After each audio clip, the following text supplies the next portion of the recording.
was both the map number 2 for both of those two teams in their respective series. Both of them lost 6-2, 6-4 respectively.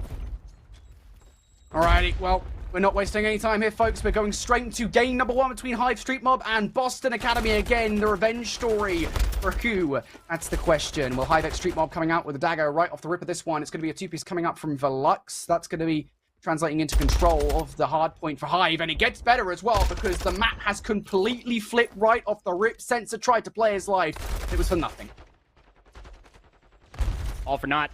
Now you got to try to paddle out from red if you are Boston Academy. Not want all of the time in the world to go over towards Hive Street Mob, but they're just about doing everything right. And what the rogue parallel spawn just happened over on the west side of the map. Player number 1 of Thresh is essentially spawned on top of Shawnee.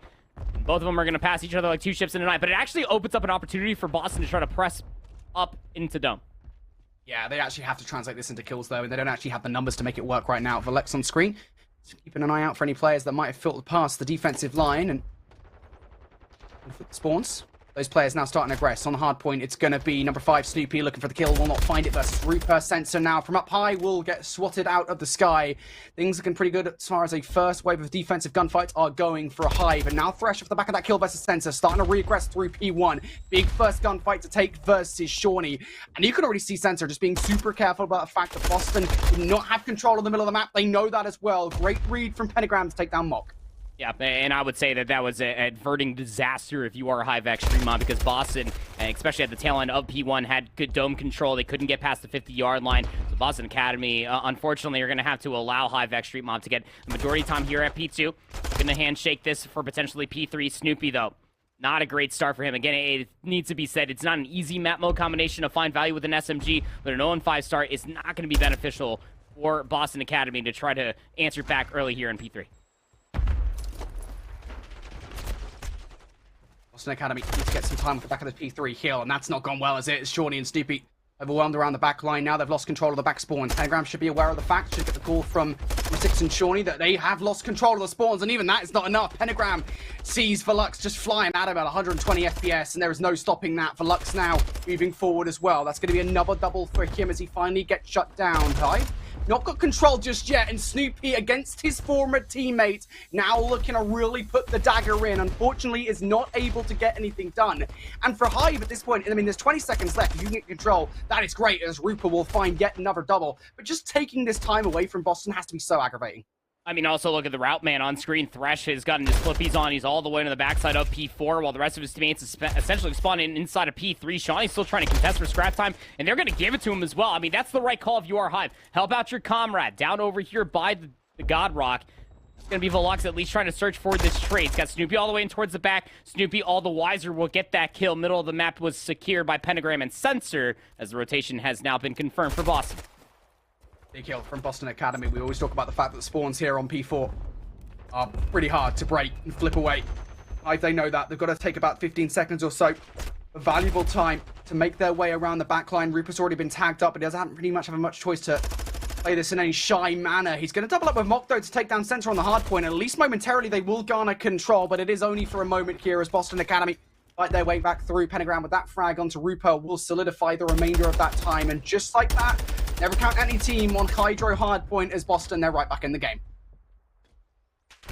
I would say that that's a required response coming through from Boston Academy, especially with how back and forth P3 even was. To be able to get this much time over by P4 will make this game feel just about even, just by a few seconds or so. Hive Street Mob, though, looking to concede the middle of the map, try to hold the line. Thresh is trying to anchor out the spawns towards the back. Will be confirmed by Rupert spawning in the backside of P3. Now it's just about dealing with the initial hit that Boston Academy are manifesting.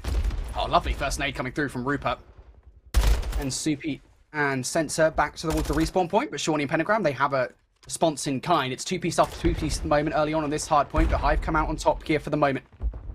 Now a couple of players looking to reaggress around the back line, and Thresh will just pick both of those players off screen. It enables a nice little safe and sound moment for Rupert to just chill inside the generator hard point and start really racking up some time for Hive. And with 30 seconds left here, start to look towards making sure you have mid-map control. If you're Boston Academy, maybe you can dig yourselves in for some scrap time, but is that even worth it at this point? The nades have been absolutely on point for Hive in this first half. I mean, Rupert has just been having himself an absolute field day along with Thresh. 14-6 on a 4 spree, 11-5 on a 3 for Rupert, 14-11 for Mock. Again, I mean, But Boston Academy need a response coming in towards the second set. There's a lot of big battles still happening over by P2. Saw their Snoopy there at the final few moments, was able to at least take down Mock, but he's at least trying to find his own trade. You got a lot of players down towards the southeast side, and this is where Hive do need to be very careful. They do send a couple players to maybe try to contest P1, but you really realistically don't want to go all in for the rotation towards P2. There's still a lot of time here at 1. Yeah, indeed there is, but they're just very happy with the backup plan, right? The backstop that is fresh. He was just so simply able to pick up a double. Now Mock providing that overwatch with the AR as well. Boston Academy got 20 seconds off this hill, and they are immediately unearthed. Now, fortunately enough for Boston, despite the fact that Velux just got a disgusting two-piece on old, there is a bit of a respawn coming through. I think it was Shawnee who spawned up over towards New, and the kills off the back of that as well mean that Boston is still in the conversation for this game. But again, Hydro is a very unforgiving hardpoint map. There could have been a situation there where Hive found themselves very much in a commanding lead if that spawn didn't come in. You gotta be gentle. She's a fickle beast, is Hydra hardpoint. So Boston just finding the right kills at the right time. They're gonna be able to flip out the map. Streak. Kill streak is being called in. It's gonna be Thresh. He's gonna be bringing that down from the heavens, and well, it's gonna find Snoopy. That should open up the space. Look at player number 4's Velocity. He's all the way in towards the back. That'll flip out the spawn. Censor needs to hold on. Yeah, he's got 2 players to contest with. Dancing with Mock will win that tango. Lux, of course, off the back of that survives too. Nice trophy system placement just in time. Will survive Semtex play coming on through from Boston Academy, and this is a really struggling point in time, I think, for Boston, just generally speaking. This is 30 seconds of congestion that you still really need to go full in on and also focus on the rotation as well. And Roofer is just waiting patiently for those guys to get aggressive on towards the scrap. Velux is there as well. There goes Censor 2 by way of Mock, and just like that, Hive now really in commanding lead of this game, mate. They've got an 85-point advantage at the end of this hardpoint. They soak up every single second, and Velux already on the warpath towards the rotation. Somebody cue the Jaws music. He's in the water. I mean, it was just poetry in motion, was that P2 break, right? I mean, they get handed a very tough hand. They have to call in that cruise missile. There were players for Hive X Street Mob to be able to contest P2. Now their lead grows to just about 80. This break inside P3 might just come through very quickly. Player number 6 is going to be Shawnee. He's all the way to the backside trying to guard these spawns, but Thresh is in the anchoring position. He's going to get Velux to spawn up. You found some kills, especially through P1 markets, but this hit now through the back, that's where the potency remains. Yeah. And last time around, Hive X Street Mob were able to take Boston away from this hill, take a ton of time away from them on this hill. Pentagram now the last one left alive as they are completely overwhelmed inside. They get 30, 35 seconds at the back of this. This has not been a bad amount of time for Boston Academy to grab away. But nonetheless, you still can't afford to give up this back 20, 25 seconds like this. Snoopy knows it as well. Going in against his former teammate will take him down. But work still to be done. Velux, Mock, right in front of him, and it can only pick up one of those two. The trade needs to be good. And Pentagram has so much to do towards this rotation. Rupert has the heady and a stun check as well. That will make Pentagram weak off the back of the Semtex. He has the backup in from behind and a big 1v1 to take around the mid-ruins area too. Roofer is now isolated, and Pentagram is still doing this dance. They still fight for these back spawns areas. Roofer is taking so long, just trying to carve out a space for Hive. Well, he just has to stay alive. I mean, if Rupert can stay alive back here and keep on giving a lot of these players a slip, it buys so much more time for Hive X Street Mob players to start pressing on forward. Velux is going to be able to find two. Rupert finally goes down. Snoopy still spawns in over on the backside of Pentagram, who's still on this 3-spree Hive X Street Mob. They were unaware of that fact. And Boston Academy, this should be the securing of the scrap time, barring any heroics from Velux. Yeah, this is why this hill is so frustrating to deal with if you're not the first team to touch, right? Because those back spawns are absolutely cemented. So assured. Boston Academy off the back of that find themselves back in the conversation for this game. Only 45 points down now. They'll be the first team to touch towards New as well. Hive, a few different areas that they could choose to try and approach this hill from. Looks like it's going to be mostly a hit around the backline though. And Snoopy, how ready is this for this?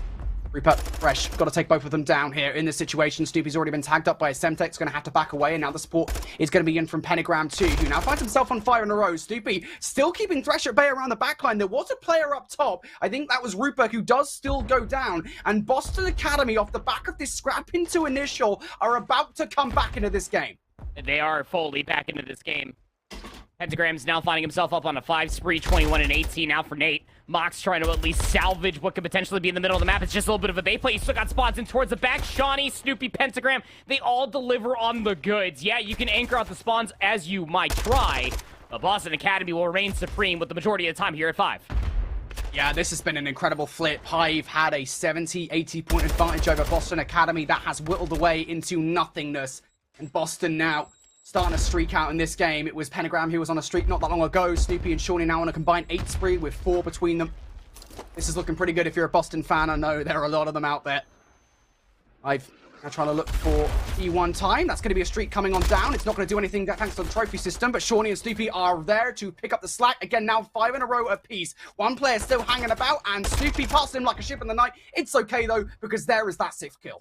6th kill for Snoopy. He started off 0-5, now up to 18-20. Has that cruise missile in his back pocket. Shawnee also up on a 5 spree, looking for kill number 6. Could be double cruise missiles here for Boston Academy. Keep in mind, you, they can still close it out here on P1. So Hive X Street Mob, they have to contest. They're all going in for the rotation through the middle of the map. Thresh, Mock, able to at least find 2, but still 2 players remain in P1.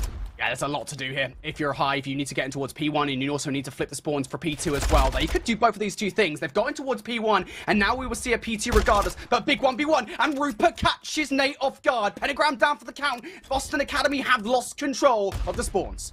Yeah, but I mean, this is a heavily go-for-broke play. I mean, Boston Academy now, they only require 5 seconds. 1 clean break is all they need. Snoopy's going to call in that cruise missile very quickly. He's still on the 8 spree. Is there a trophy system? Not in towards the back for Mock. Big first kill to have, but you still have to get past Rupert in the water. Yep, and he's also underwater as well. It's going to be a player up to the top. The Lux is the only one able to reach a gunfight. Mock is going to be down. There is the swarm. And Boston Academy, despite being down in this game, have come right back through. 80-point lead? Don't worry about it, mate. Boston have had their way. And you don't have to worry about 80-point leads when you got jet skis, man. That is just absolutely absurd. Boston Academy, I mean, the way that they were just able to resiliently fight back through all the way back on P4, that's where the majority of their time came through, don't forget. Especially through the first set and hell, even towards the second, that they just really, I mean, they found themselves, I want to say like a 5th, potentially 6th gear, but they could just be a souped-up Ferrari for all I care. That thing's got like 8 gears at this point, because the way that Pentagram, Snoopy turned their game around, Snoopy, again, starting off 0-5 through the first set of hard points, and then finished it off with a massive streak.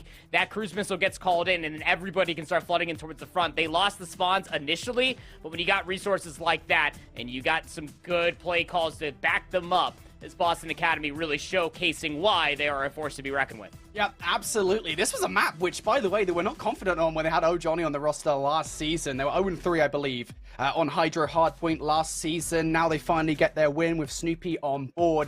And you're absolutely right to point out, those streaks towards the end of the game from Pentagram, Snoopy, and Shawnee absolutely turned the game around.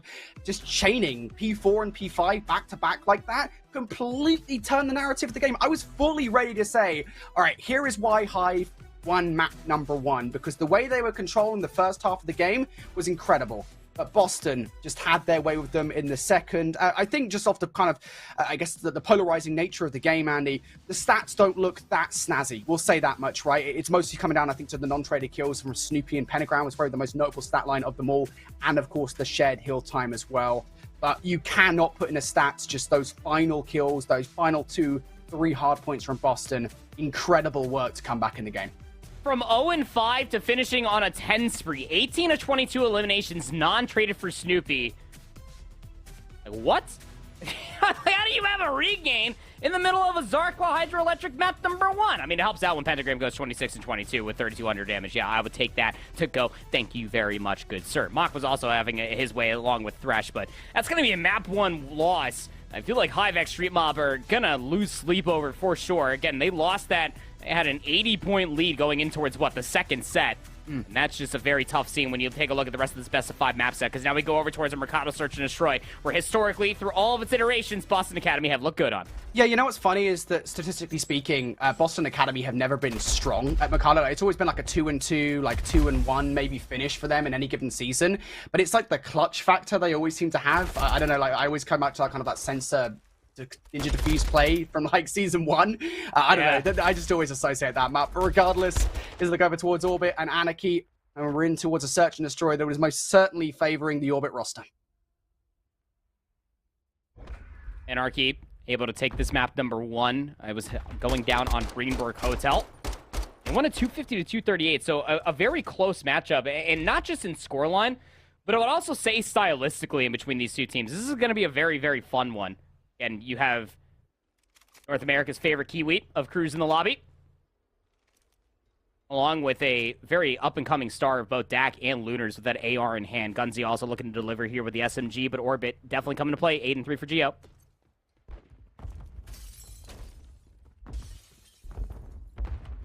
Looking for control of A, or B, excuse me, early on. Gunzy is already on site, but he has been tagged up by a stun. But look at number 2 on the minimap. It's Wiz. He's, well, literally living up to his name. He's whizzing around the map. There's one. There's, oh, not 2 just yet. Dak will actually survive. Gunzy, though, surely won't be long for this world. And I really thought Wiz's Semtex was a lot to do something not more positive than that. In the end, he does take down his teammate. Cruz still now finds himself in a 1 versus 2 scenario. Shots over the top towards Jimbo. And, well, the coverage of the bomb site is good enough. That is a round for OMiT. I mean, just that alley, that street side through Vans just can't be that open, right? I mean, you can't allow Wiz just to fly top admin like that, right? It's absurd how fast he was just over there. I was just like, wow, look at this very quick plant all the way through signs. They got a really good push coming through. Good coverage comes out, and just as soon as we flick, I mean, Wiz was already from behind. 8 and 2. By golly. What a stat line to have for yourself there if you are OMiT tying up that series. Yeah. Big start for OMiT. One of the only teams to not make changes coming in towards this season of Challengers Elite, the final season here in 2023. Now we go over towards a more calm game, it would seem, between T1 Gaming and OMiT. I'm not actually sure what the series scoreline is between these two teams at this point in time. Find out soon. Regardless, OMiT forward up in Search and Destroy. We went from one team that had stuck together from Season 3 to Season 4 to another one. OMiT won the Hardpoint on Fortress, 250 to 187. Though, we know how strong they can be in Search and Destroy. Timmy is 9 and 1. Oh, I'm 9 and 2. Street gets called in from Phantoms, gets his own trade, but not before Prada finds some damage, forces out a 2v2. yeah, that information, even though Proda has at least even the odds in this round, does tip the round back in their favor. They know where Treaty 1 are located, and they're still going to go straight towards B. I thought off the back of that info they would just try and get the bomb down on A, but no, they're like, right, well, we know these guys are over here, so let's just go hunt them down. Did they see Juju there? That's the question. Juju at the very least has seen Gwyn, knows that he's located towards the right side here. Slow exit, and Juju gets the head off Gwyn. So now a 1v1. He's just seen Juju as well, so now he's just trying to garner exactly where he is, but no, no! Juju eviscerates him. I mean, you got rounds to play with, and he's a very confident guy, right? Like, I'll say that much about Christian. The conversations I have with him, definitely confident, but as an SMG holding an AR's angle, more or less, that I would have much more respected for Ease to maybe play in a 1-for-1 position, maybe clear away the backside, fiddle around with some timing, but Juju gets the centering, able to get the kill on the 1v1. But again, that round does not happen. I mean, we hopped in, Phantoms was already mid-tablet crossing of the cruise missile. Prada finds 2 and forces out the 2v2 very, very quickly. And albeit the bomb being planted at B, cannot escape so freely. That's an expensive round loss if you are OMiT. And Phantoms had to commit the cruise missile, but you still lead by 2.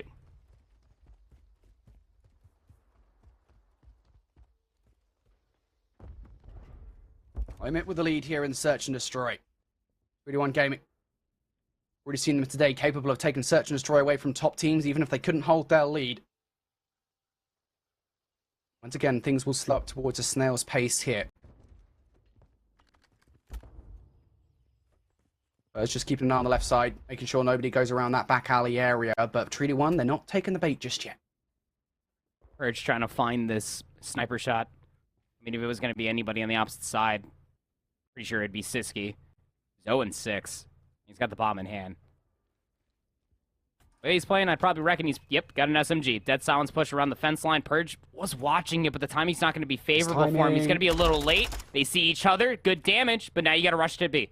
Yeah, it's still a bit of space gain there from Siski. Needs to do more than that, though. The 1v1 against Purge is still active.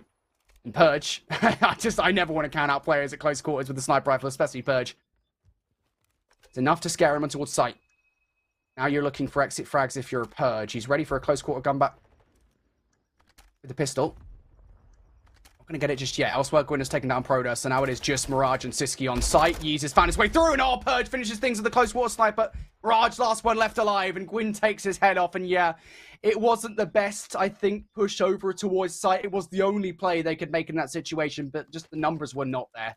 Yeah, I mean, at that point, if you can get the kill top party, you're in a much better spot, but, like, without finding that kill up top, if you are Siski, you're then forced for everybody to play on the backside of this truck where Gwyn finds this last kill. You have to concede so much space. Nobody can get up top trees, more or less. I don't know if you even know if you wanted to, knowing that Purge was very much so still alive with the boomstick in hand. But hey, regardless, OMiT, as far as their retake is concerned, finding first blood, making Treaty 1 really force their hand and have to force out plays, looking pretty darn stellar, if you ask me. Up on map point to take a 2-0 lead here.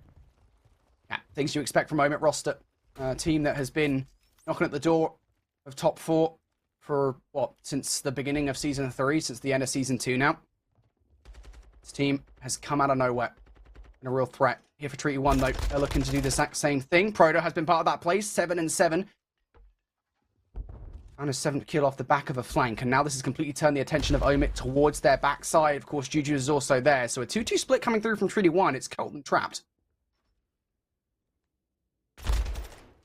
Jeez. Proto is definitely on one. 8-7. He's leading his team in KD. Something you could possibly rally behind, but Yi still has the bomb. Oh, Mirage, the timing. Luckily enough, Yeez only has a Vaznev up in this positioning. Is Nate gonna get the kill? No. Yeez has to drop down to find said kill and loses the bomb in the process. Just clearing space. Around that corner. Siski! Oh, no! I tell you what, I never want to count out Purge in those situations. And if he has a bit of a snappy reaction, oh, Siski's dead to rights. But I tell you what, mate, that round, Proto was everything. Yeah, you'll see it from Siski's POV. Again, you know, the peeker's advantage certainly not always there. Have to throw an entire shoulder and body to see that player back couches that you almost have to think that you'd have to quickly snap jumping across. 3D1 staying alive. And yeah, it's really been the Prada show. He's just been showing up, finding these two pieces, creating space, causing distress for OMiT. So much more to do. Still trailing by 2. Indeed, there is a lot more to do here. Treaty 1 got to claw their way back in towards this one. Aggressive play coming inside sight from Yeez, and yeah, Proto's just not going to expect that. But luckily enough, Siski is there to have his teammates back, and they will trade off. That's not good, though, because there was another player from OMiT to deal with. Gwyn will not fall foul. Now that bomb is slapped down inside an A site that's in the hands of OMiT. It looks like Gwyn is just sitting on it. Got a trophy system to at least keep him company. Buddy system, folks. Purge is also causing a lot of room in towards the back, but losing Phantoms, that's not going to help out your affairs. Now you're lacking information. Where did Juju go off of that kill? Dead Silence also still invested. Player down low is Purge. He just heard that door creak open. Yeah. You can hear a lot here in this game, Purge.